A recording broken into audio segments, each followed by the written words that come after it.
नमस्कार साथियों, गौरव ज्ञान धारा में आप सभी का स्वागत है। फिर से 8 बजे की अपनी क्लासें जो है नियमित हो चुकी है। और मैं तो पहले भी नियमित रहता था, आप लोगों को नियमित रहने की जरूरत है। हाँ, अपन समझते हैं कि बीच में वैकेंसी का दौर इतना नहीं था तो नियमित रहना भी इतना पॉसिबल नहीं हो पाता है। बहुत सारी चीजें देखनी होती है विद्यार्थियों को भी, उनके भी घर परिवार हैं, सारी चीजें हैं, रिश्तेदारी है, सब कुछ देखना होता है। लेकिन अब तो नियमित रहना पड़ेगा बेटा जी। अब वैकेंसी का दौर आ गया है और तगड़ा वाला आने वाला है। सीईटी के एग्जाम आप लोगों को पता है, सभी को देने हैं। आ गया दौर। रीट प्री का एग्जाम बहुत जल्द होगा। रीट मेंस भी आप लोगों के 1 साल के अंदर अंदर होगा। यदि आप एग्जाम निकालना ही चाहते हो तो रीट मेंस की भी जैसे तैयारी अभी से कंटिन्यू करनी पड़ेगी। बेसिक चीजें क्लियर करो, मूल किताबें क्लियर करो, अपने सिलेबस पे पकड़ बनाओ, अपने सब्जेक्ट पे पकड़ बनाओ। ये सारी चीजें आप अभी से करोगे तब ये जो कंपटीशन का लेवल है इसको क्रैक कर पाओगे। मेरी नियमितता पे तो आप संदेह मत करना, मैं रहता हूं नियमित, 5 साल से नियमित हूं। हाँ, कभी 2-5 दिन जैसे फैमिली के साथ में इधर उधर गए तो वो भी कह कर जाता हूं आप लोगों से, है ना, बिना बताए कुछ भी नहीं। तो आप लोगों को नियमित रहना ही रहना है यदि सिलेक्शन चाहते हो। अभी चतुश्रेणी कर्मचारी का रिजल्ट आ चुका और मेरे पास में बहुत सारे मैसेज, सैकड़ों मैसेज आए हुए हैं। स्क्रीनशॉट मैं नहीं डालता, लेकिन आप सभी जानते हो कि जितने चयनित है वो कहीं ना कहीं यहां से पढ़े हैं, किसी न किसी मुहिम से यहां से पढ़े हैं। लेकिन अपने पेड कोर्स बेचने नहीं होते तो हम ज्यादा स्क्रीनशॉट यूज करते नहीं है। लेकिन मेरे पास में मेल आईडी, मेरे पास में व्हाट्सएप और कमेंट बॉक्स भरे पड़े हैं सभी चयनितों के। तो आप सभी को जो चयनित हो चुके हैं उनको बहुत बहुत शुभकामनाएं, बधाई।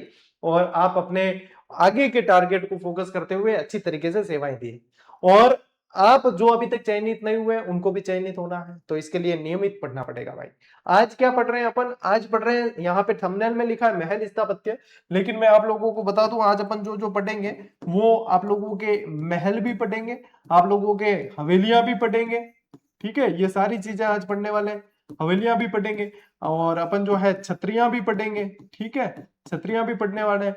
और अपन जो है कलात्मक जल के स्रोत भी पढ़ने वाले हैं। कलात्मक जल स्रोत। अब कलात्मक जल स्रोत क्या होते हैं? जिसके अंदर कला संस्कृति की भी पहचान देखने को मिले और जल पानी के संग्रह के लिए बनाए गए, यानी कि बावड़िया, यानी कि स्टेप वेल्स। ठीक है, ये सारी चीजें। अब ये अकॉर्डिंग टू आरबीएससी जो दे रखा है कक्षा 10 की किताब में, वो अपन पढ़ने वाले हैं। ठीक है, कक्षा 10 की किताब के अलावा भी बहुत सारी चीजें हैं, क्योंकि मैंने महल का टॉपिक जो कंटिन्यू जो भी वैकेंसी के बैच करवाए हैं यूट्यूब पे ही करवाता हूं मैं, तो उनमें महल के टॉपिक स्पेशल दिए, 2-3 क्लासें दी हैं। हवेलियों का टॉपिक स्पेशल दिए, कम से कम 2 क्लास दिए। छतरियों की स्पेशल टॉपिक करवाए हैं और बावड़ियों का स्पेशल करवाया, तो ये कम से कम 5-7 क्लास में मैंने ऑलरेडी करवा रखे हैं, यानी वो है पूरी डिटेल। अब आरबीएससी को भी अपन छोड़ना नहीं चाहते, तो इसमें जो चीज दे रखी है वो भी अपन कंप्लीट करेंगे। लेकिन इसको कंप्लीट करते हुए भी आरबीएससी कक्षा 10 की किताब में जो दे रखा है उसके अलावा ही आप लोगों को मैटर और मिलने वाला है। 2-4 लाइनें एक्स्ट्रा ही मिलेगी, कम नहीं मिलेगी। ठीक है, तो चलिए इसको कंप्लीट कर लेते हैं, आज इसको पूरा पढ़ लेते हैं। ठीक है, चलिए टाबर 42वीं क्लास है भाई, आरबीएससी बैच रे, ध्यान रखियो। सब पहली पहल देखो क्या लिखियोड़ो, राज प्रसाद। मैं जब छोटा नहीं तो ए राज प्रसाद या ए यूं लिखियोड़ा नहीं, प्रसाद होता है। मैं बोलचाल में मैं भी प्रसाद ही बोलता हूँ, लेकिन छोटा टाबर आज ही टाइम प्रसाद ही बोलता है। क्या राजा दे जी को प्रसाद, वो राज प्रसाद। लेकिन राज प्रासाद, प्रासाद का मतलब होता है महल। ठीक है, कि महल जो वो रहने वाली महलों की, तो महल स्थापत्य जो है ध्यान रखना। अब देखो महल क्या होते, किले हैं, किलों के अंदर भी अलग अलग महल बना दिए। किले हैं तो किसी रानी को क्या महल पसंद आएगा वो बना दिया, किसी जो है पटरानी को ये पसंद आएगा, दूसरे रानी को ये पसंद आएगा, मेहमानों के लिए ये है। तो आप अधिकांश किलों के अंदर देखोगे फूल महल, फतेह महल, ऐसे नाम से कई सारे महल बनाए जाते हैं। दीवाने आम, दीवाने खास, ये भी महलों के अंदर आते थे। दीवाने आम के अंदर जो है आम साधारण जनसभा लगती थी, और दीवाने खास के अंदर अधिकारी जो है वो बैठक करते थे। तो ये दीवाने आम और दीवाने खास भी महल हुआ करते थे। इसके अलावा अलग अलग कई मंजिला महल देखने को मिलेंगे। पंचमहल के 5 मंजिल है तो पंचमहल हो गया। जल महल पानी के अंदर बना हुआ है तो जल महल हो गया। कॉमन नाम इस तरीके से होते थे, लेकिन कुछ क्षेत्र के वो विशिष्ट नामों के अंदर बदल जाते थे। ठीक है, अब देखो इनकी क्या विशेषता रही है। पूर्व मध्यकाल के राजभवन देखें तो प्रमुख स्थान कौन से? मेनाल, नागदा, आमेर आदि स्थानों पर इस काल के राजभवनों के अवशेष मिले। इसी चीज को सोचो कि एग्जामिनर इसी चीज से, इस लाइन से प्रश्न बनाना चाहे तो क्या कहेगा कि पूर्व मध्यकाल के राजभवन निम्न में से किस स्थान पे नहीं मिले? 3 ऑप्शन सामने दे रखे हैं, कौन कौन से हैं आपके? मेनाल, नागदा और आमेर। दूसरा दे देगा आप लोगों को, कोई भी उठा के दे देगा, डी दे दिया मान लो। तो यहाँ पे यानी कि वो एग्जामिनर क्या कर रहा है, आजकल आरबीएससी की किताब की एक एक लाइन को पकड़ रहा है, तो अपने ऑलरेडी पहले ही देख लेते हैं क्या हाँ ये चीज है। तो यहाँ पे ये ध्यान रखो, पूर्व मध्यकाल से लिंक करते हुए पूछ सकते हैं, सीधी सट बात है, जो पैटर्न चल रही हो वो बता रहा हूं मैं था, ठीक है। विशेषताएं देखिए, इसमें क्या होता था, इसमें छोटे छोटे कमरे होते थे और छोटे छोटे दरवाजे होते थे, खिड़कियों का अभाव पाया जाता था, ये विशेषता हो गई इसके अंदर। और भाई साहब प्रश्न दे दे, एग्जामिनर दे रहा है इस तरीके से, बारीकी से प्रश्न दे रहा है। कब ये दे दिया, पूर्व मध्यकाल के अंदर खिड़कियों, बड़ी खिड़कियां देखने को मिलती थी, ऐसे दे दिया, और असत्य छांटना है, तो छांटना तो यही है कि खिड़कियों का अभाव था, खिड़कियां थी नहीं, दो किनारों के कमरों को बरामदे से जोड़ा जाना इसकी मुख्य विशेषता रही है, ये हो गया मोस्ट इंपॉर्टेंट। अब क्या करते हैं अपन, आरबीएससी की किताब पढ़ते हैं, सामान्य तौर पर बता रहा हूं, यदि आपकी जगह मैं भी पढ़ूं, अपन क्या करते हैं, ठीक है ये पढ़ लिया, ये विशेषता है, ये थोड़ी पूछेगा एग्जामिनर है, छोड़ो इन आगे बढ़ो रे, कोई फैक्चुअल चीज है जिन याद करा वही करा। लेकिन क्लास का फायदा ये होता है, क्योंकि भाई साहब मैं थारा ध्यान देवा रही आते कि खिड़कियों का अभाव है भाई, छोटे कमरे छोटे दरवाजे, ये ध्यान रखना है, बरामदों से जो है कमरे जुड़े हुए, इसकी विशेषता है, दो किनारों के बरामदे से जोड़ा गया है, ये मुख्य विशेषता है। तो ये क्या होगा कि चीर स्थायी दिमाग में बैठ गई। अब आपके पूर्व मध्यकाल का राजभवन पूछ रही है, तो भाई साहब गलत नहीं करके आना, क्या है, कुछ भी तो नहीं है इस पे, एक स्लाइड पे जो है सर आप लिख के लिया है और बता रहे हो, लेकिन यही चीज जो है याद हो जाती है, बस यही यहाँ की खासियत है। मैं कोई ज्यादा एफर्ट नहीं करता कि हाँ मैंने बहुत कुछ किया विद्यार्थियों के, मैं तो कहता हूं मैंने कुछ नहीं किया, लेकिन मेरा प्रयास ये रहता है कि यहां से पढ़ने वाले बच्चे को याद हो जाए चीज। तो याद हो गई ना, ये ले स्क्रीनशॉट, आगे देखो। अब मध्यकाल में परिवर्तन और मुगल प्रभाव क्या रहा है, आर्थिक समृद्धि। तो मध्यकाल में आर्थिक समृद्धि के कारण राजप्रसाद विशाल। अब ये क्या था, ये देखो ये क्या था, पूर्व मध्यकाल, इसमें क्या थे, छोटे छोटे कमरे थे, ठीक है, और छोटे छोटे दरवाजे। फिर मध्यकाल आया, मध्यकाल में क्या हुआ, आर्थिक समृद्धि हुई, तो राजप्रसाद कैसे हुए, विशाल हुए, विशाल भव्य और सुसज्जित बनने लगे। अब पैसे ज्यादा है तो कोई एक मंजिल का मकान बनाता होगा तो वो थोड़ा बड़ा बनाएगा, ऊंची दीवारें लेगा, ताकि उसका लुक आए अलग से। महल जैसा लुक कैसे आता है, महल कैसे होते हैं, महलों की दीवारें छोटी नहीं होती, महलों की दीवारें ऊंची होती है, क्योंकि ऊंची दीवारों से हमेशा जो है वो भव्यता प्रदर्शित होती है, और ऊंची दीवारों का फायदा भी है, ठंडा रहता है, सब कुछ फायदा है। तो भव्यता जहां पे देखने को मिलेगी, यदि घरों की भी छतें जहां पे ऊंची है तो वहां पे वो घर भव्य देखने को मिलेगा। यहाँ पे क्या हो गया, पैसे आ गए, तो पैसे आने से ये विशेषताएं आ गई कि विशाल और भव्य और सुसज्जित बनने लगे। कुंभकालीन राजप्रसाद कैसे होते थे, ये सादे सरल थे, किंतु बाद के काल में महलों की बनावट और शिल्प में बदलाव आया है कुछ। मुगल प्रभाव की शुरुआत कैसे होती है, 15वीं सदी के बाद जब राजपूत शासकों का मुगलों के साथ संपर्क हुआ, तो यहाँ के महलों की स्थापत्य कला पर उसका गहरा प्रभाव देखने को मिला है, ठीक है। अगर मुगल प्रभाव की बात करें कि यहाँ मुगल प्रभाव से क्या क्या देखने को मिला, फव्वारे मुख्य विशेषता है, क्या फव्वारे मुख्य विशेषता है। तो देखो फव्वारे, छोटे बाग बगीचे, अब बाग बगीचे भी चार शैली कहा जाता है, एक इसको क्या कहा जाता है, चार शैली कहा जाता है, इसमें जो है बाग बगीचे बने। चार शैली में कैसे होते हैं, ऐसे डिवाइड कर दिया, यहाँ एक बगीचा, यहाँ एक बगीचा, यहाँ एक बगीचा, यहाँ एक, तो चार शैली के अंदर बाग बगीचे बने होते थे। बेल बूटों के अलंकरण देखने को मिलता, संगमरमर यानी मार्बल का प्रयोग देखने को मिलता, ये लिखा हुआ है आपके मेहराब, ठीक है, मेहराबों का प्रयोग देखने को मिलता, और गुंबद देखने को मिलते थे, ठीक है। ये देखो संगमरमर के ऊपर बेल बूटे बनाए हुए, मार्बल, मार्बल यानी संगमरमर। ताजमहल किसमें बना हुआ है, ताजमहल बना हुआ है आप लोगों के मार्बल संगमरमर पे बना हुआ है। तो यही चीज आप लोगों को ध्यान रखनी, मुगल प्रभाव से क्या, फव्वारे और बाग बगीचे, ये मुख्य विशेषता रही है। क्या ध्यान रखोगे, फव्वारे और बाग बगीचे ये मुख्य विशेषता रही है मुगल प्रभाव के आने से। पूर्व मध्यकाल में छोटे छोटे कमरे, छोटे छोटे दरवाजे, मध्यकाल आते ही आर्थिक संपन्नता आई, बड़े बड़े कमरे, बड़े बड़े दरवाजे, बड़ी ऊंची दीवारें, बस ये याद होगी चीजें, ले स्क्रीनशॉट। चलिए आगे बढ़ते हैं। अब मुगल प्रभाव वाले प्रमुख महल कौन कौन से हैं, मुगल प्रभाव वाले, तो देखो अमर सिंह का महल है, कर्ण सिंह का जग मंदिर है, वो भी बना है, वो भी मुगल प्रभाव से। जगत सिंह द्वितीय के काल का प्रीतम निवास महल, भाई साहब मोस्ट इंपॉर्टेंट प्रश्न है कि प्रीतम निवास महल किसके काल का है, जगत सिंह द्वितीय के काल का है, और मुगल प्रभाव पड़ा है। और जग निवास महल, ये सारे उदयपुर के जो मुगल प्रभाव की इमारतें, कौन कौन से, अमर सिंह का महल है, कर्ण सिंह का जग मंदिर है, प्रीतम निवास महल है, और जग निवास महल है, ठीक है। फिर देखो आमेर के अंदर दीवाने आम और दीवाने खास। आम, दीवाने आम किस लिए होता था, जन साधारण के लिए, जन साधारण की सुनवाई के लिए, जन साधारण के लिए। दीवाने खास किसके लिए होता था, यहां पे क्या होते थे, अधिकारी गण बैठते थे, अधिकारी गण बैठते थे, अधिकारियों की मीटिंग होती थी, दरबार जिसको अपन कहते हैं दरबार लगता है, तो दरबार जो है वो यहाँ पे लगता था, ये ध्यान रखना है। बीकानेर के अंदर कर्ण महल, शीश महल, अनूप महल और रंग महल इसके अंदर आते हैं।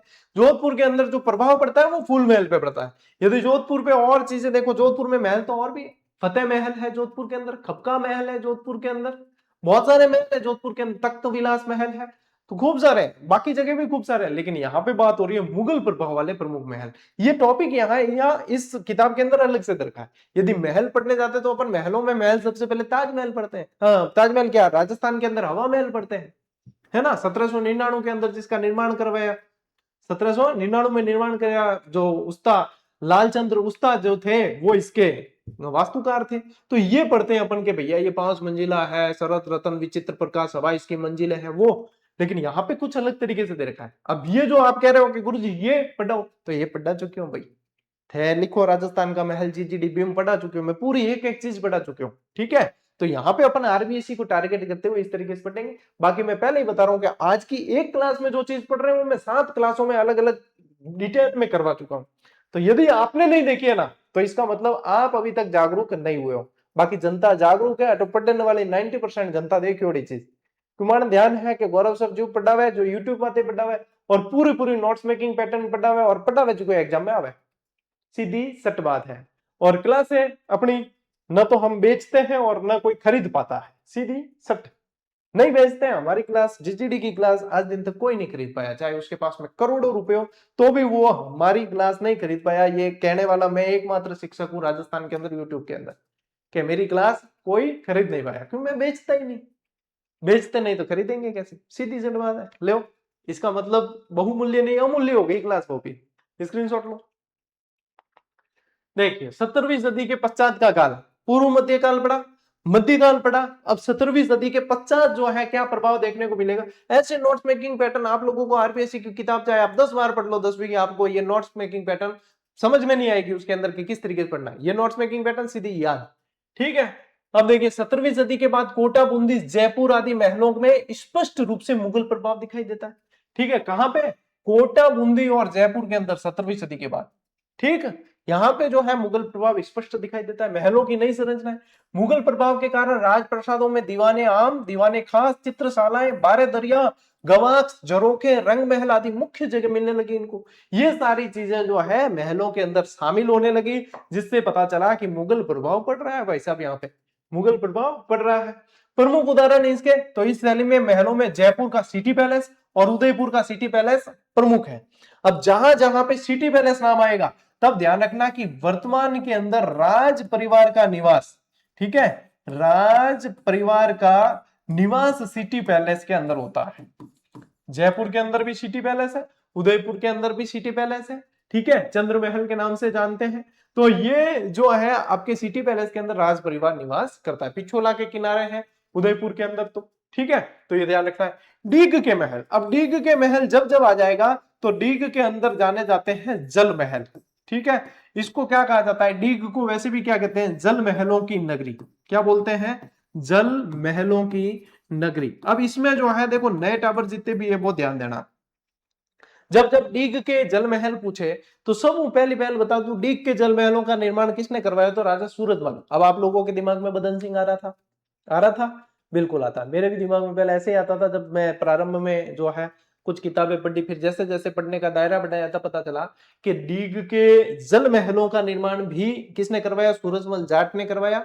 फिर बाद में जो है उनको आगे बढ़ाया या कुछ और महल बनवाए वो बदन सिंह ने बनवाए। तो डीग के जल महल, फिर जल महलों के अंदर जो है और बनाए ना तो बदन सिंह, तो बाद में बदन सिंह एक एग्जाम में पूछा, उसके बाद में बदन सिंह मानने लगे।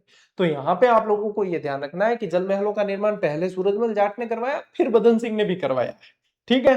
तो ऑप्शन के ऊपर निर्भर करेगा, ठीक। उपनाम, इन्हें जल महल भी कहा जाता है, और इन महलों के चारों ओर छज्जे यानी कॉर्निस बने हुए और एक अलग और आकर्षक प्रभाव उत्पन्न करते हैं, जो ये आप लोगों को ध्यान रखना, छज्जे बने हुए हैं चारों तरफ, ठीक है, कार्निस बने हुए हैं इस तरीके से। तो ये जो है ये जल महलों की विशेषता है। लो स्क्रीनशॉट लो। अब देखो महल अपन पढ़ते हैं तो क्या करते हैं, महल पढ़ते हैं, महल की विशेषता पढ़ते हैं, लेकिन महल के अंदर काल के अनुसार क्या प्रभाव पड़ता है वो नहीं पढ़ते। और आजकल प्रश्न इस तरीके से पूछा जा रहा है, तो इसलिए इस तरीके से अपने को ध्यान रखना जरूरी है। आगे बढ़े। ओके, देखिए अब आते हैं अपन हवेली स्थापत्य पे। अब देखो महलों के अंदर आप लोगों के ये दे रखा है आरबीसी में जो अभी अपन ने पढ़ा। अब आते हैं अपन हवेली स्थापत्य, वहां क्या है एक पैराग्राफ दे रखा है, मैंने 3-4 स्लाइड में नोट्स बना के आप लोगों को करवा दिया। ठीक है, अब आते हैं हवेली स्थापत्य में।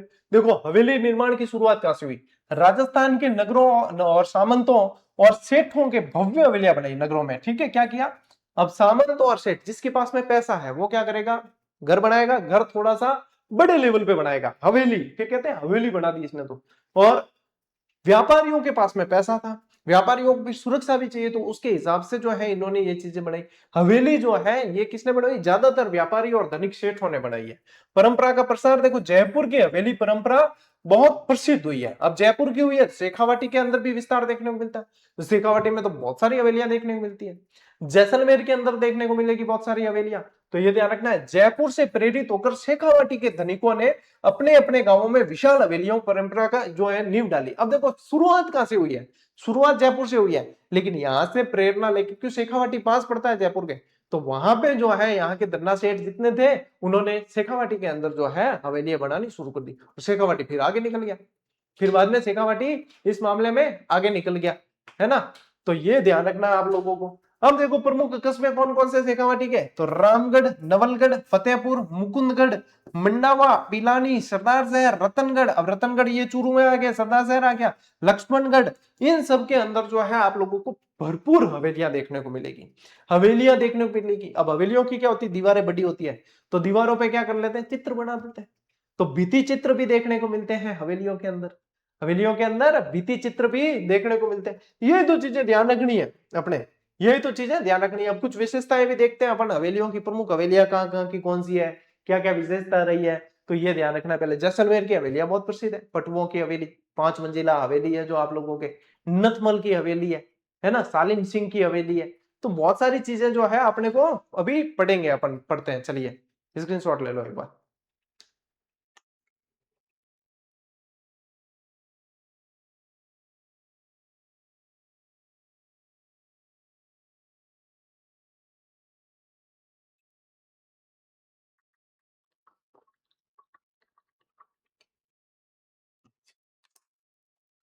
ठीक था ब्रो। देखो अब जैसलमेर की प्रसिद्ध हवेलियां, एक तो जैसलमेर की हवेलियों की विशेषता है पीले पत्थर में बनी हुई है। कैसी है, पीले पत्थर में बारीक कटाई और नक्काशी देखने को मिलती है यहाँ। अब यहाँ पे देखोगे तो आप जैसे सालिम सिंह की हवेली प्रसिद्ध है। अब सालिम सिंह की हवेली जो है ना, यहाँ पे जो है 7 खंड तो इसके हैं, यदि 7 खंड तो देखोगे तो पत्थर के हैं, ठीक है, पत्थर के। और एक खंड इसका जो है ऊपर का वो लकड़ी का बना हुआ है, क्या है, लकड़ी का है। ये इसकी विशेषता रही है। सालिम सिंह की हवेली का पूछते हैं तो जैसलमेर के अंदर। नथमल की हवेली पूछते हैं, अब नथमल की हवेली जो है वो दो भाई हाथी और लालू, ये एक बार पूछा गया प्रश्न, हाथी और लालू, ये ध्यान रखना, इनके द्वारा बनाई गई है। तो ये ऐसे ऐसे प्रश्न पूछ लेते हैं। और पटवों की हवेली और कौन सी है यहाँ जैसलमेर के अंदर, पटवों की हवेली ये, ठीक है, पटवों की हवेली कितनी है, 5 मंजिला है। ये कैसी है, 5 मंजिला है ये। और इसके अंदर देखोगे आप तो हिंदू, मुगल, ईरानी और यहूदी चारों शैलियों का प्रभाव देखने को मिलता है पटवों की हवेली में। हिंदू, मुगल, ईरानी और यहूदी चारों शैलियों का प्रभाव इसके अंदर पटवों की हवेली में देखने को मिलता है। ये भी जैसलमेर के अंदर है। ये सारी चीजें अब ये नहीं दे रखी, बताओ आप क्या विषय में, लेकिन लिख लेना, बताइए मैंने, लिख लेना, या फिर हवेली वाली क्लास जो मैंने पढ़ा रखी है उसको अच्छे से देख लेना बाद में। विशेषता देखिए, ये हवेलियां पत्थर की जाली और महीन कटाई के कारण दुनिया भर के अंदर प्रसिद्ध है। जैसलमेर के अंदर सालिम सिंह, नथमल, पटवों की हवेली, ये मुख्य रूप से आप लोगों को ध्यान रखनी है, ठीक है। हवेलियों का शहर भी कहते हैं वैसे से। अन्य क्षेत्रों की हवेली देखो, बंसी पत्थर की हवेलियां। अब बंसी पत्थर कहां से मिलता है, बंसी पहाड़पुर का एक पठार है, क्या है, बंसी पहाड़पुर, ठीक है, यहां से मिलता है। करौली, भरतपुर और कोटा की हवेलियां बंसी पत्थर से बनी हुई है, बंसी पत्थर से बनी हुई है। तो ये आप लोगों को ध्यान रखना है, सूरसैन वाले क्षेत्र के अंदर ये बनी हुई है। विशेषता, ये अपनी कलात्मक जो है संगतराशि, ठीक है, यानी स्टोन कार्विंग, इसके कारण जो है अद्भुत कला लिए हुए हैं। ठीक है, तो ये जो है आप लोगों को ध्यान रखना है। कलात्मक, ये इसको इस तरीके से लिख दो, यहां पे इसको काट के ये लिख दो तरासी, तो आप लोगों को ध्यान रहेगा। तरासी मतलब तरासना, तरासी मतलब तरासना, इसको इस तरीके से तरासा गया है कि ये कलात्मकता लिए हुए हैं, तो ये आप लोगों को अच्छे से याद रहेगा। बंसी पत्थर से कौन कौन सी है? करौली की हवेली है, भरतपुर की, और कोटा की हवेली के अंदर बंसी पत्थर की कारीगरी देखने को मिलेगी। अब देखो धार्मिक प्रभाव देखें तो वैष्णव मंदिर यानी कि शैली देखिए, बाद के वैष्णव मंदिर भी हवेली शैली के आधार पर बने। अब जैसे नाथद्वारा चले जाते हैं, नाथद्वारा के अंदर कौन सी संगीत वगैरह कौन से प्रसिद्ध है? हवेली संगीत, हवेली शैली है वहां पे। मंदिर देखोगे तो मंदिर हवेलियों जैसे बने हुए हैं वहां पे, तो वहां पे जो है हवेली शैली का प्रभाव देखने को मिलता है। अब देखो ये हवेली शैली के आधार पे इसी कारण विशाल हवेलियां आज जगह जगह मंदिरों के रूप में दिखाई देती है। ठीक है, ये ध्यान रखना। अब ये कहां का? जहां पे अपने श्रीनाथ जी के मंदिर है, जैसे कि कांकरोल, एक तो नाथद्वारा हो गया, कांकरोली हो गया, मंडावा के अंदर वैष्णव मंदिर है, वहां पे भी ये चीजें देखने को मिलेगी। तो ये सारी की सारी अपने को ध्यान रखनी है। लीजिए स्क्रीनशॉट।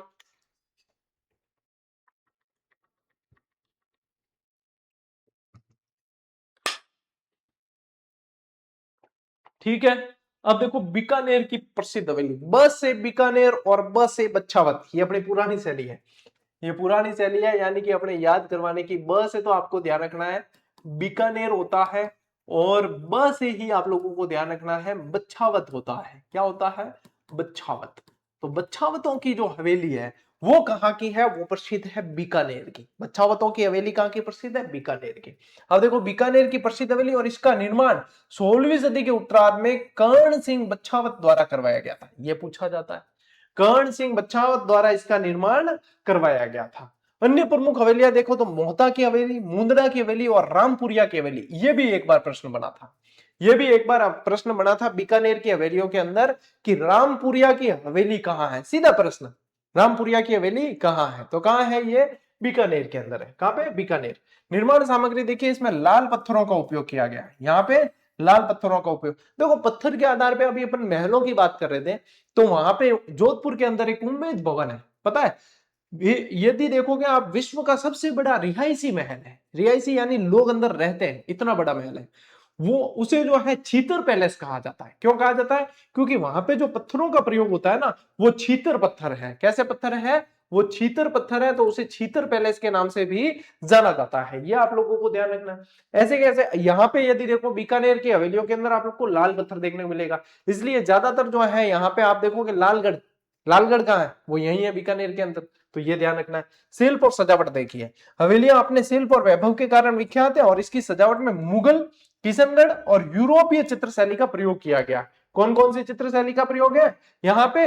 आप लोगों के मुगल, किशनगढ़ और यूरोपीय चित्रशैली का प्रयोग इसके अंदर किया गया। मुगल, किशनगढ़ और यूरोपीय चित्रशैली, कहां की बात हो रही? बीकानेर की प्रसिद्ध हवेलियां। ठीक है, चलो टालो, ले स्क्रीनशॉट फटाफट, आगे बढ़ते हैं। अब शेखावाटी की हवेलियां, भाई शेखावाटी में तो खूब सारी हवेलियां है ना, शेखावाटी के अंदर तो खूब सारी हवेलियां हैं।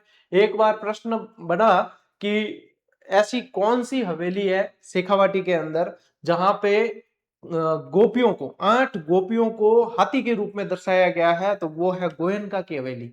ऐसे ऐसे प्रश्न यहाँ से बने हुए हैं, ऐसे प्रश्न बने हुए हैं, पटा रखे हैं सारे के सारे। ठीक है, तो ज्यादा चिंता नहीं करनी, और नया हो तो लिख दो कि गोयनका की हवेली जो है उसके अंदर आप लोगों के 8 कृष्ण भगवान की 8 गोपियों को हाथी के रूप में दर्शाया गया है। क्या लिखोगे? 8 गोपियों को हाथी के रूप में दर्शाया गया है। ठीक है, गोयनका की हवेली फतेहपुर लिख लेना। ठीक, चलिए अब देखो यहाँ पे क्या है, शेखावाटी की हवेली अपने भित्ति चित्रों के लिए, फ्रेस्को। ये भित्ति चित्र क्या होते हैं? ये मैंने चित्रकला में पढ़ाया है, और चित्रकला पढ़ाई, चित्रकला से अभी हाल ही में वनपाल के अंदर एक बहुत शानदार प्रश्न बना था, जो कई सारे बच्चे सही नहीं कर पाए। मैं ये तो नहीं कहूंगा कि कोई सही नहीं कर पाया, सही कर पाए, क्योंकि कई सारे बच्चे यहां से पढ़ते भी हैं, तो और अन्य जगह से भी पढ़े हैं, तो वो पढ़ने में सक्रिय है तो सही करेंगे।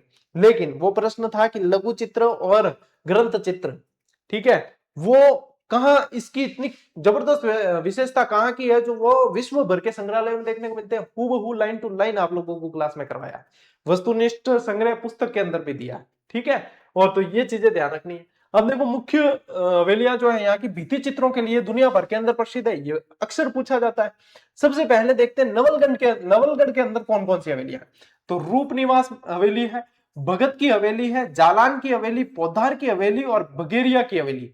ठीक है, ये क्या है, पौधार लिखा हुआ है, तो पौधार की हवेली और बगेरिया की हवेली, ये जब दे दी आप लोगों के आरबीसी की किताब में तो मोस्ट इंपॉर्टेंट है, तो मोस्ट इंपॉर्टेंट है, चीजें पूछी जा सकती है। तो यहाँ पे ये ध्यान रखो कि नवलगढ़ बिसऊ जो झुंझुनू में पड़ता है, वहां पे देखो नाथूराम पोद्दार की हवेली, सेठ जयदयाल केडिया की हवेली और सीताराम सिंगतिया की हवेली। तो ये भी ध्यान रखना है आप लोगों को।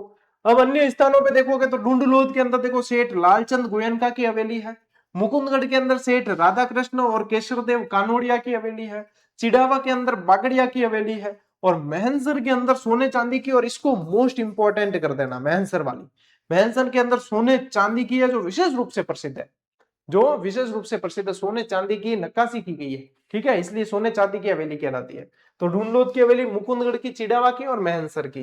फिर सीकर के अंदर देखो श्री माधोपुर पड़ता है, जो पहले अभी जब जिले कुछ टूटे थे और अलग से नीम का थाना को जिला बनाया था, तब श्री माधोपुर नीम का थाना के अंदर चला गया था, फिर बाद में वापस सीकर के अंदर मिला दिया। तो श्री माधोपुर के अंदर पंसारे की हवेली बहुत प्रसिद्ध है। लक्ष्मणगढ़ के अंदर जो है वो चार चौक की हवेली और चेतराम की हवेली प्रसिद्ध है। कौन सी? चार चौक की हवेली और चेतराम की। सीकर के अंदर गोरीलाल बियाणी की हवेली प्रसिद्ध है, सीकर के अंदर गोरीलाल बियाणी की हवेली प्रसिद्ध है। रामगढ़ के अंदर ताराचंद रुइया की हवेली प्रसिद्ध है और फतेहपुर के अंदर जो है नंदलाल देवड़ा की हवेली प्रसिद्ध है, जो भित्ति चित्रों के लिए। और फतेहपुर के अंदर ही लिख लेना गोयनका की हवेली, गोयनका की हवेली। अब गोयनका की और भी हवेली है, लेकिन ये प्रसिद्ध इसलिए कि कृष्ण भगवान की मतलब गोपियों को, 8 गोपियों को हाथी के रूप में दर्शाया गया, चित्र यहाँ पे बना हुआ है और ये प्रश्न बन चुका है। और जिस समय बना था भाई साहब हुआ मच गया था राजस्थान के अंदर कि ये प्रश्न कहां से आया, कहां गए किताब लिखने वाले, कहां गए मास्टर पढ़ाने वाले, लाओ पकड़ गए सूली पे चढ़ाओ, इन्होंने ये नहीं पढ़ाया। इस तरीके से हर एग्जाम के अंदर आप मानकर चले 5% सवाल, 5 सवाल नहीं कह रहा हूं मैं, 5% सवाल ऐसे देखने को मिलते हैं, क्योंकि बहुत सारे सब्जेक्ट होते हैं, 5% सवाल सभी मिला के वो आप लोगों को नए नजर आ सकते हैं या ऐसे नजर आ सकते हैं जो नहीं पढ़े हुए हैं, लेकिन उनको देखकर डिस्ट्रैक्ट नहीं होना है, बल्कि उन 95% सवालों पे फोकस करना है जो हमने पढ़ रखे हैं, जो बाकी को भी आते होंगे। 5% जो किसी को नहीं आ रहा है वो कोई प्रभाव नहीं डालेंगे आप लोगों की मेरिट पे। बाहर वो लोग हो रहे हैं जो 40% भी नहीं ला पा रहे, वो बाहर हो रहे हैं। तो आप लोगों को फोकस होकर स्टडी करने का ये समय है। 2 साल पहले यदि बात करें तो इतना मतलब ये डिस्ट्रैक्शन नहीं था, क्योंकि इतने मार्गदर्शक नहीं थे। अब मार्गदर्शक भैया अब इतने हो गए कि हमारे जैसे या पुराने जो भी आप देखोगे 2-5 साल पुराने या ऐसे जो स्थापित चैनल है अच्छे ढंग से, वो न तो कट ऑफ के वीडियो बनाते आजकल, न वैकेंसी आते ही वो ऐसा कोई वीडियो लेकर नहीं आगे आगे वैकेंसी आ जाओ, ऐसे भी नहीं होता। देखो आप ये चीजें मैच्योरिटी पे डिपेंड करती है, आप देखना ये चीजें कम हो गई। जो मैच्योर चैनल है वो न तो कट ऑफ के वीडियो बनाएंगे, ना आपको फालतू के मतलब अनावश्यक गाइडेंस के वीडियो बनाएंगे। हाँ, पढ़ाने पे फोकस बिल्कुल रहते हो, मेरी भी क्लास देख लो कंटिन्यू आ रही है, लेकिन थे देख लियो लाडला 1-2 साल मैं कट ऑफ कोई वीडियो नहीं बनायो, न इलीगल बतावा कि भाई परीक्षा आगे जा रही है कि नहीं जा रही, इससे संबंधित भी वीडियो नहीं आएंगे। ये मैच्योरिटी का प्रभाव है, सीधी सट बात है। और जो चैनल मैच्योर नहीं है, मैं व्यक्ति की बात नहीं कर रहा, जो चैनल मैच्योर नहीं है वो ऐसी चीजें करते हैं अभी भी, और हम नहीं करते हैं क्योंकि हमारे चैनल थोड़े से मैच्योरिटी के अंदर आ गए। तो मैं कहना ये चाहता हूँ कि मार्गदर्शक इतने हो गए हैं कि विद्यार्थी समझ नहीं पाते नए नए, तो कि किस पे विश्वास करें किस पे नहीं करें, ये चीजें आजकल ज्यादा इफेक्ट कर रही है। इसलिए संभल के पढ़ना और व्यवस्थित तरीके से पढ़ना, तभी सिलेक्शन हो पाएगा। ठीक है, स्क्रीनशॉट लो, ज्ञान की बात होगी, आगे बढ़ा। अब देखो चूरू की प्रमुख हवेली, मालजी का कमरा याद रखना, चूरू में है भाई सब मालजी रो कमरो। राम निवास जी अपर मार साहब है गुरु जी, राम निवास जी बाणे भी यूं समझ लीजिए कि राम निवास जी भी चूरू के अंदर ही है। राम निवास गोयन का है, अपने राम निवास से नहीं है, लेकिन यहाँ पे राम निवास गोयन का है। इसके अलावा यह ध्यान रखना मंत्रियों की हवेली भी कहाँ है? चूरू के अंदर। ठीक है, मालजी का कमरा, रामनिवास गोयनका की हवेली और मंत्रियों की हवेली।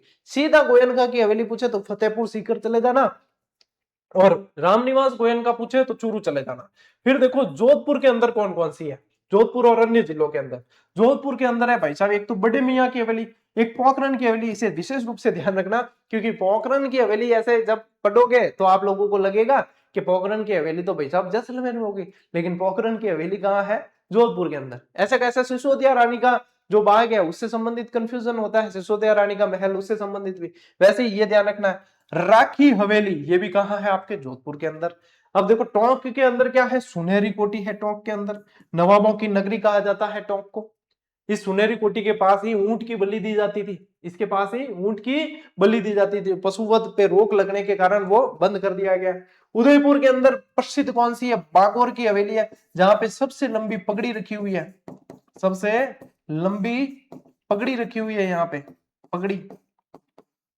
ठीक है, ये भी ध्यान रखना है। जयपुर के अंदर देखो नटनियों की हवेली है, रत्नाकर पुंडरीक की हवेली और पुरोहित प्रताप नारायण की हवेली। मैं कह रहा हूं ये पूछ ली ना अगर डायरेक्ट कि पुरोहित प्रताप नारायण की हवेली कहां है, 80% बच्चे सोचने में पड़ जाएंगे। सही तो छोड़ो, आप सोच विचार में पड़ जाएंगे ये प्रश्न कहां से आया। लेकिन मैंने आपका ध्यान इसीलिए यहाँ पे दिवाया है कि यहां से प्रश्न बन गया, बन सकता है आरबीएससी के अंदर दे रखा तो बन सकता है, लेकिन यहां से बन गया तो आप गलत नहीं करके आओगे। ध्यान रखना राम प्रताप जी को, ठीक है, प्रताप नारायण जी, एक तो रामनिवास गोयन का और प्रताप नारायण जी का ध्यान रखना है अपने को, ठीक है। ले स्क्रीनशॉट। चलो आगे बढ़ते हैं। अब देखो छतरिया, मकबरे और दरगाह। छतरिया, मकबरे और दरगाह।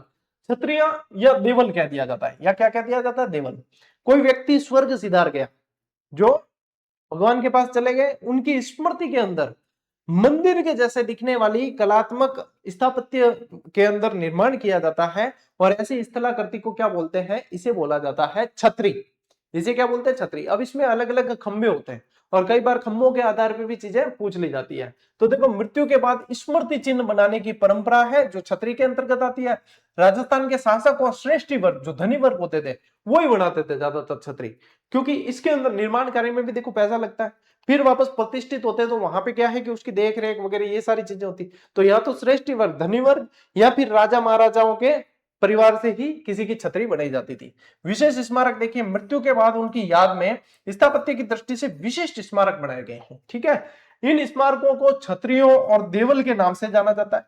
और कलात्मक महत्व क्या है? स्थापत्य कला एवं भवन निर्माण की दृष्टि से ये स्मारक बड़े महत्वपूर्ण है। अब आप जाओ रणथंभौर के अंदर 32 खंभों की छतरी देखो आप, न्याय की छतरी, तो लोग देखने आते हैं विशेष रूप से, क्योंकि इतनी भव्यता के साथ बनाई गई है ना। 80 खंभों की छतरी देखो आप, 84 खंभों की छतरी देखो आप, तो ये सारी चीजें जो है कलात्मकता, भव्यता लिए हुए हैं, ठीक है। लो स्क्रीनशॉट, आगे बढ़ा। देखिए अब यहाँ पे देखिए ये छतरियां मुगल और राजपूत कला का सुंदर समन्वय प्रदर्शित करती है।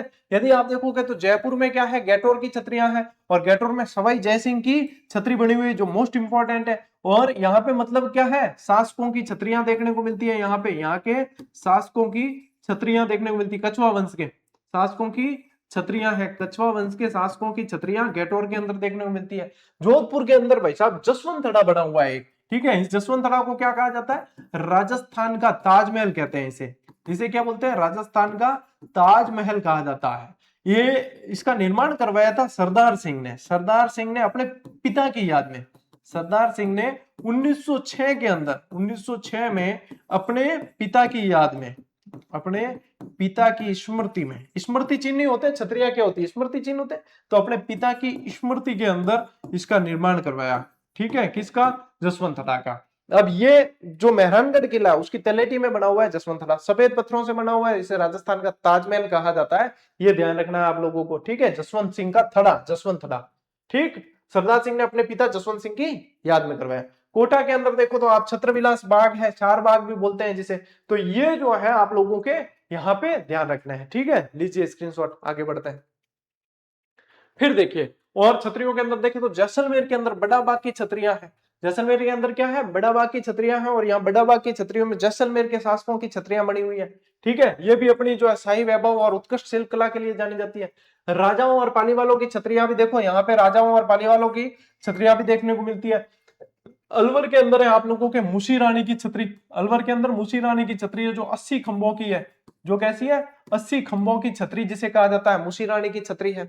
मुशी रानी कौन थी, राजा थे यहाँ के बख्तावर सिंह, उनकी पासवान थी, और उनकी छतरी बनाई किसने, विनय सिंह ने बनाई। बख्तावर सिंह के पुत्र विनय सिंह ने जो है ये छतरी बनाई है। फतेह गुंबद देखने को मिलता है, ये भी अलवर के अंदर देखने को मिलता है, जो मुगल राजपूत कला का सुंदर संगम है। ये प्रश्न बन चुका है, गोपाल सिंह की छतरी कहां है, करौली के अंदर है गोपाल सिंह की छतरी। ठीक है, तो गोपाल सिंह की छतरी कहां, ये भी प्रश्न बना हुआ है। संगमरमर के और स्थापत्य यहाँ पे विशेष रूप से देखने को मिलता है। 84 खंभों की छतरी कहां है, ये बूंदी के अंदर है। 84 खंभों की छतरी बूंदी के अंदर है। ये बनाई किसने, राव अनिरुद्ध ने बनाई है। किसने बनवाई है, राव अनिरुद्ध ने बनाई है, अपने धाबाई देवा की स्मृति में। अपने धाबाई देवा की स्मृति में। जो बोल रहा हूं वो भी आप लिख सकते हो। क्या गुरुजी इतना फास्ट क्या लिखा, आप तो चल रही हो। अरे भैया, पॉज करने का ऑप्शन देता है यूट्यूब, ठीक है, तो पॉज कर सको। या पॉज कर दियो तो मैं यूं बटर बटर रुक जाऊं पॉज में। पॉज पोजीशन यही है कि जहां पे आपने जो है पॉज दबा दिया, वहां ऐसे रुक जाएगा वीडियो, ठीक है, इस तरीके से। तो वहां पे आप पॉज ले सकते हो और अच्छे से लिख लेना, ठीक है। तो ये ध्यान रखना। रामगढ़ सेठों की छतरिया, रामगढ़ के अंदर जो है आप लोगों को ध्यान रखना है, सेठों की छतरिया रामगढ़ के अंदर प्रसिद्ध है। बीकानेर के अंदर राव कल्याणमल की छतरी प्रसिद्ध है, ठीक है। जोधपुर के अंदर देखो बड़े मियाँ की हवेली, ये तो चलो अपन ने पढ़ लिया अभी, और ये हवेलियों से संबंधित ये दोनों बॉक्स जो है अपन लास्ट स्लाइड में पढ़ चुके हैं, ठीक है। तो ये छतरियों से संबंधित चीजें ध्यान रखना। ले लो भैया स्क्रीनशॉट। चलिए अब आते हैं राजस्थान के जल स्थापत्य पे। अब इसे क्या बोला जाता है, कलात्मक जल के स्रोत। इसे क्या बोलते हैं, कलात्मक जल स्रोत, यानी बावड़ियां हो गई वगैरह। अब देखो जल स्रोत यदि देखें, जो अपने को पढ़ना होता है कला संस्कृति में, वो कलात्मक जल स्रोत पढ़ने होते हैं। लेकिन जल के स्रोत कौन कौन से होते हैं, कुएं होते हैं, कुंड होते हैं, बावड़ी होती है और टांके होते हैं।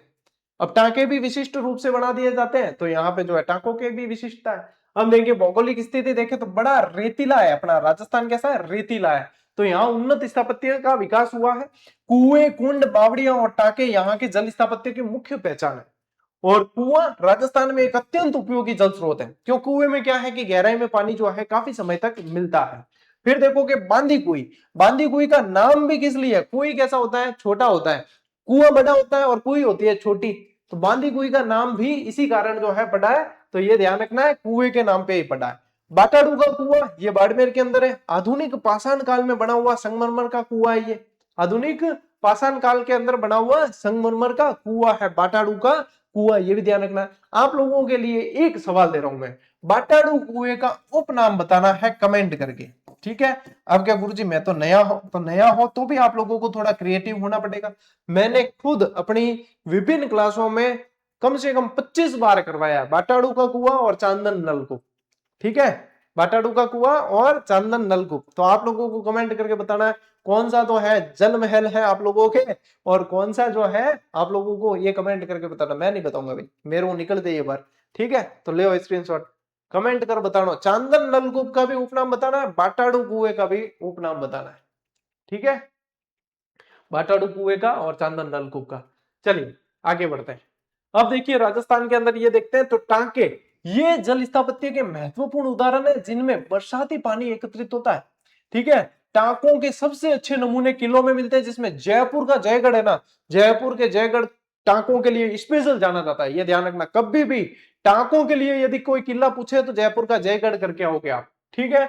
ये टांके मध्यकालीन सिविल इंजीनियरिंग के उत्तम प्रमाण है। अब टांके बनाना कोई हर किसी के बस की बात नहीं है, क्योंकि टांकों में से पानी रिसाव नहीं होना चाहिए। आजकल आधुनिक जो बना हुआ है बेबी लीक हो जाएगा, और उस समय ऐसे बनाए रहते थे कि सालों साल भरे रहते थे। तो ये जबरदस्त इंजीनियरिंग का प्रभाव देखने को मिलता है। अब टांकों के उदाहरण देखो तो नाकी का टांका, ये कहां है, बीकानेर के अंदर। गागरोन किला का टांका भी प्रसिद्ध है, ठीक है। फिर आती है भाई साहब बावड़िया। राजस्थान में जनजीवन में बावड़ियों की बहुत महत्वपूर्ण विशेषता है। बावड़ियां क्या होती थी, सीढ़ी नुमा कुएं होते थे। ये क्या होते थे, सीढ़ी नुमा कुएं कह सकते हो आप, ठीक है। ये देखो बावड़िया तो सबने देखी होगी, स्टेप वेल्स बोला जाता है।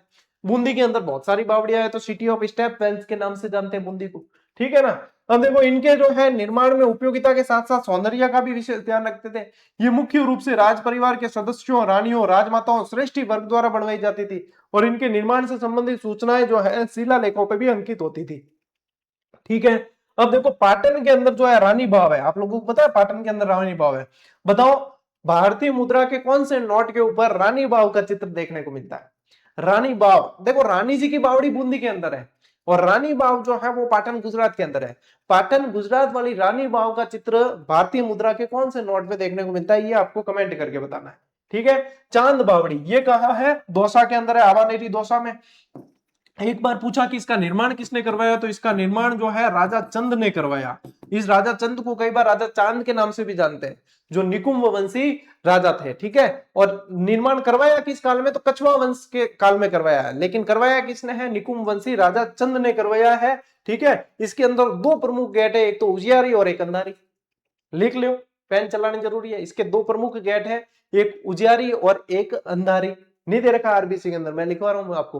राजा चंद लिख लेना और दो प्रमुख गेट लिख लेना, उजियारी और अंधेरी। ठीक है। नाहरगढ़ की बावड़ी भी प्रसिद्ध है, तोरना बावड़ी भी प्रसिद्ध है। यहां देखा तो बावड़ियां और घनी है। ठीक है। और बहुत है। नौलखा बावड़ी प्रसिद्ध है, प्रेम अपने राज सिंह जी की पत्नी जो है उन्होंने प्रेमल दे ने करवाया, जिसने प्रेम रस दे ने निर्माण करवाया। बहुत सारी बावड़ी है, कातन बावड़ी है ना, आलूदा बाउना की बावड़ी वगैरह खूब है। और बावड़ी और मैं टॉपिक करा रखी है, पूरा पूरा थे देख सको, सर्च करें ये चीजें देख लिया करो। ले स्क्रीनशॉट आगे बढ़ा। देखो प्रमुख कलात्मक बावड़ियों में चांद बावड़ी बांदी कुई के निकट है कहाँ? आवानेरी दौसा के अंदर। कहाँ पे है? आवानेरी दौसा के अंदर। जो स्पेशली आपके आरबीसी में दे रखी है वो ये है, राज्य की सबसे कलात्मक बावड़ी मानते हैं। और राजा चांद ने जो है इसका निर्माण करवाया, निकुंभ वंशी राजा थे ये। त्रिमुखी बावड़ी ये कहाँ है आपके? ये उदयपुर के अंदर है। मेवाड़ महाराणा राज सिंह की पत्नी राम रसदे ने निर्माण करवाया है। ठीक है। राम रसदे ने निर्माण करवाया। नौलखा बावड़ी का निर्माण प्रेमल दे ने करवाया। नौलखा बावड़ी का निर्माण प्रेमल दे ने करवाया और यहां इनका निर्माण रानी राम रसदे ने करवाया है। नौलखा बावड़ी ये रही, डूंगरपुर के निकट स्थित प्रसिद्ध बावड़ी जो आस्करण की पत्नी प्रेमल देवी ने करवाया है। ठीक है। ये दोनों ही कंफ्यूज करती है। मैंने भी शायद अभी फ्लो में ये प्रेमल देवी यात्री मुखी बावड़ी बोला है, अभी देख लेना, आप बैक जाके देख सकते हो। कहीं ना कहीं मुझे लगता है कि मैंने जो है कहीं ना कहीं इसको क्रॉस मैच किया। यहां पे बिल्कुल सही है। त्रिमुखी बावड़ी जो है वो रानी राम रस ने निर्माण करवाया और नौलखा बावड़ी जो है आपके वो प्रेमल देवी ने निर्माण करवाया है। ठीक है। रानी जी की बावड़ी कहाँ है? बूंदी के अंदर। ठीक है। बावड़ियों का सिरमौर कहा जाता है जिसे, रानी जी की बावड़ी। इसका निर्माण बूंदी के शासक अनिरुद्ध सिंह की पत्नी नाथावती ने करवाया है 1699 ईस्वी के अंदर। कब करवाया? 1699। रानी बाव कहाँ है? पाटन गुजरात में। रानी जी की बावड़ी कहाँ है? बूंदी के अंदर। ठीक है। लो स्क्रीनशॉट। चलिए अब देखिए, और यदि देखें जल स्रोत के अंदर तो बड़े तालाब और बांध आते हैं। राजस्थान के दक्षिण पश्चिमी क्षेत्रों के अंदर देखोगे तो बड़े बड़े तालाब और बांध देखने को मिलते हैं, जो 11वीं से 17वीं सदी के अंदर विशेष रूप से देखने को मिलते हैं। दो पहाड़ों के बीच जो है स्थान को रोककर धूप और धूल और पत्थरों का बांध बना दिया जाता है। ठीक है। बांध को आगे से सीढ़ियों से तालाब तक जोड़ दिया जाता है और बांध पक्का बनाया जाता था। इसके नीचे वृक्षों की पंक्तियां लगाकर इन पक्के बांध को जोड़ दिया जाता था। नीचे से मतलब वापस जोड़ भी देते थे। ठीक है। इनके यदि आप देखो बांध यानी झीलें आप कह सकते हो, झीलों का रूप भी है, नदियों को रोक के झीलें भी बनाई गई। तो इसमें मुख्य उदाहरण देखते हैं तो पिछोला उदयपुर का, गैप सागर डूंगरपुर है, राजसमंद जो है आपके, राजसमंद पहले राजनगर के नाम से जानते थे, अब राजसमंद खुद जिला है। ठीक है। जयसमंद है सनुमर के अंदर, जिसे ढेबर झील के नाम से भी जाना जाता है। ठीक, ये इसके अंदर आ जाती है, जिसमें आपके आरबीसी में अब राजसमंद की कुछ विशेषता दे रखी है। तो देखिए राजसमंद जो है, राजसमंद मान दे रखा नहीं, वही राजसमंद झील है। इसे दुष्काल यानी अकाल से पीड़ित जनता को राहत देने के लिए बनाया था, अकाल राहत कार्य के दौरान बनाया था। और इस पर जो है नौ चौकी नामक स्थान पर तीन तीन भाग वाली तीन छतरियां बनी हुई है। तीन तीन भाग वाली, देखो इस तरीके से छतरियां बनी हुई है। नौ चौकी पाल, उत्तरी पाल इसकी नौ चौकी पाल के नाम से जाना जाती है। नौ सिड्डियां हैं इसलिए नौ चौकी पाल। ये छतरियां तक्षण कला यानी स्टोन कार्विंग की दृष्टि से अनुपम है। ठीक है। ये ध्यान रखना आप लोगों को। ठीक, लीजिए स्क्रीनशॉट। और भाई साहब इसी के साथ में ये स्थापत्य वाला जो है चैप्टर आप लोगों के पूरा हो गया। कल अपन चैप्टर नंबर 7 शुरू करेंगे। सातवां ही है ना? हाँ, सातवां ही है। कौन सा है? लोक संगीत का चैप्टर है, मजा आएगा उसके अंदर आप लोगों को। अब स्थापत्य वाला दुर्ग वगैरह ये मंदिर वंदिर महल वहल सब कंप्लीट करवा दिए। अब आप लोगों के आएगा लोक संगीत वाला चैप्टर आएगा। उसके बाद में लोक नृत्य लोक नाट्य वाला आएगा। 10वीं की किताब पूरी होते होते आप लोगों को बहुत ज्यादा कॉन्फिडेंस आने वाला है, क्योंकि जैसे जैसे जाएंगे अपन व्यक्तित्व पढ़ेंगे, पर्यटन स्थल पढ़ेंगे, बहुत सारी चीजें जो है अपन पढ़ेंगे, है ना, भाषा साहित्य वगैरह ये पढ़ेंगे।